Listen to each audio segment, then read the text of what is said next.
Hi EPA team, this is Craig Mueller from MicroStrategy. I just wanted to do a quick video to show a little bit of the MicroStrategy mobile capability. I know that when we came in a few weeks ago to do a demonstration, we didn't have a lot of time to walk through it, so just wanted to put together a quick couple-minute video on how MicroStrategy mobile works. You can see I'm mirroring my iPad. It's sitting in front of me, in front of my laptop. And what I wanted to show is basically how MicroStrategy, how you can get quickly set up for mobile.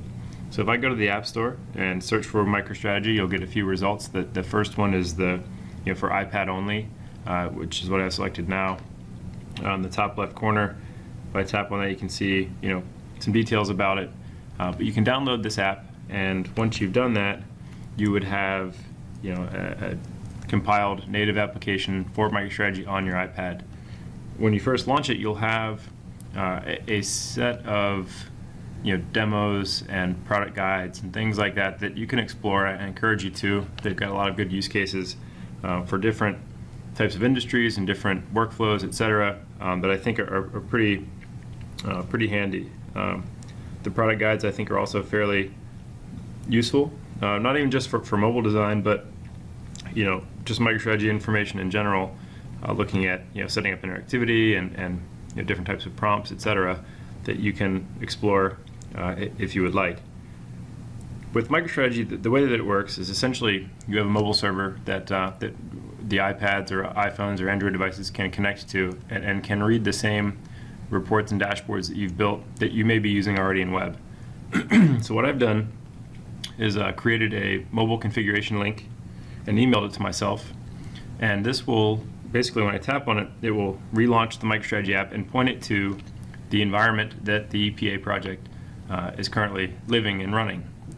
This is the same landing page that if you log in today from web that you access, and you have the same types of interactivity. So if I wanted to go into my pre-built analysis, the kind of three-panel dashboard that looks at NATA data, NAI data, and ECHO data, you can see when I click on it, it has the same look and feel, same interactivity that it does in web.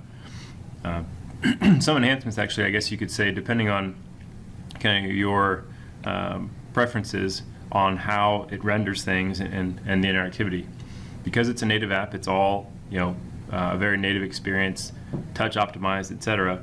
One of the things you may notice, let's say if I choose a different permit type up top, it's going to refilter my grid below in the map on the right hand side. And for mobile, because in some cases we're looking at kind of a high density of locations, it actually does this clustering of locations. So you can see there are 20 locations in the kind of Philadelphia area. If I zoom in a little bit, you should see it'll start to split them out into kind of the sub groupings. Or if I want to just look at them all individually, that little blue icon button in the top right corner of the map, if I tap on that, you can see that it'll actually expand them all out to their individual locations.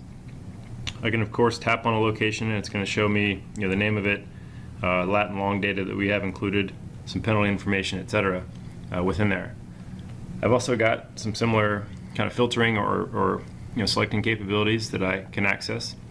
One nice feature, let's say I tap on the radius search and I look at the kind of the largest point in the center of the city and drag my finger out a bit, I can quickly kind of gauge maybe a 5-mile radius of where that location is, and it'll tell me how many locations or elements are in that set. So there are 7 there. If I tap on that, it gives me a list of those right here in this list.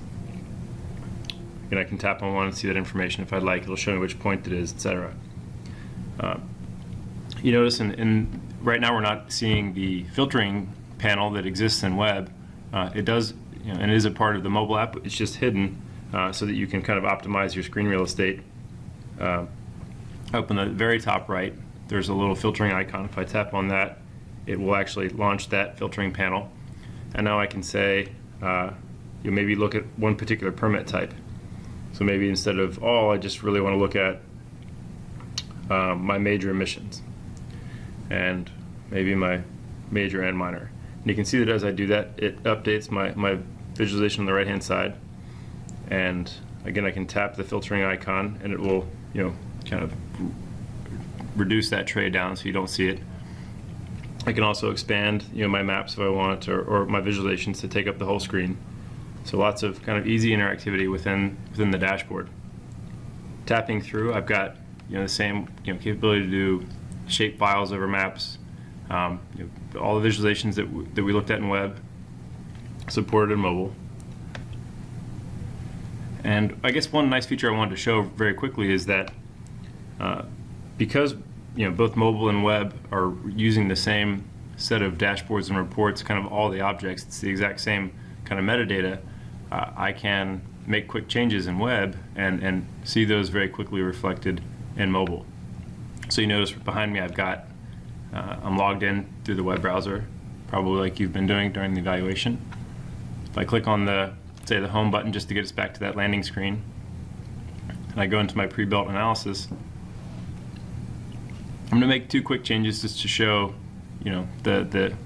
how quickly those changes can be propagated out to your end users, whether it's a web user or a mobile user.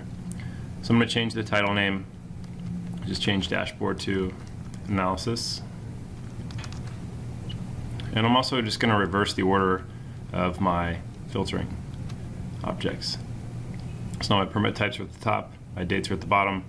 So two quick changes. I'm going to click save. It's going to ask me to basically confirm or say that it has been saved. If I go back and bring my iPad up, I'm going to tap on my home button to get me back to that landing screen. And now if I tap on pre-built analysis, you'll see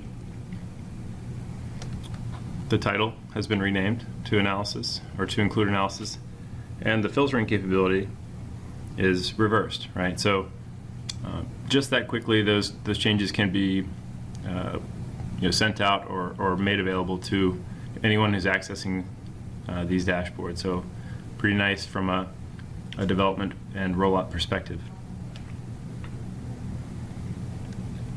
So I told you that it was going to be a short video, and hopefully it was for you guys. Just want to say thanks again for taking the time to do an evaluation of MicroStrategy. And as always, our invitation for questions and follow-up around mobile or anything really with MicroStrategy still on the table, and happy to have those conversations with you. I want to say thanks again, and hope you're enjoying MicroStrategy.